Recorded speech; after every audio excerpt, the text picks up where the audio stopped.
জীবনের সব থেকে কার্যকর উপযুক্ত সময় কোনটা জানেন? আপনি যখন ঠেকায় পড়বেন, যখন বিপদে পড়বেন, যখন আপনার প্রচণ্ড পরিমাণে হেল্প প্রয়োজন হবে মানুষের কাছে থেকে, ঠিক সেই সময়টাই হয় মানুষ চেনার সব থেকে উপযুক্ত সময়। আমাদের জীবন ভীষণ আনপ্রেডিক্টেবল। আজ এমন আছি, কাল যে এমনই থাকবো এটার নিশ্চয়তা নেই, এটা কনফার্মেশন কেউ দিতে পারে না। কাল আমি এরকমই যে থাকবো।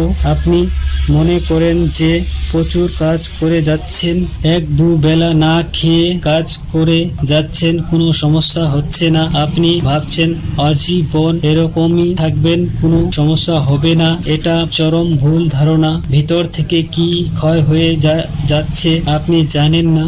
জানবেন কখন জানেন?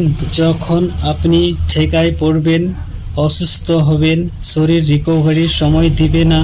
ঠিক তেমনি আপনি মেন্টালিটি কারোর উপর এত বেশি নির্ভরশীল হবেন না, সেই মানুষটা আঘাত অ্যাবসেন্স সহ করতে পারবেন না। মানসিক অস্থিরশীলতা থাকতে হবে, ধীরতা থাকতে হবে, মনোবল রাখতে হবে যে নিজেরটা আপনি নিজেই করতে পারেন। সেই স্বাবলম্বীটা অর্জন করতে হবে। কোনো পৃথিবীর মানুষের উপর সনলি ডিপেন্ডেন্ট হয়ে থাকবেন না। এটা আপনার মন বলকে দুর্বল করে ফেলে, নষ্ট করে ফেলে। মোস্ট ইম্পর্টেন্টলি ফাইন্যান্সিয়ালি, একটা ছেলে হোক বা মেয়ে, অর্থের সবার প্রয়োজন।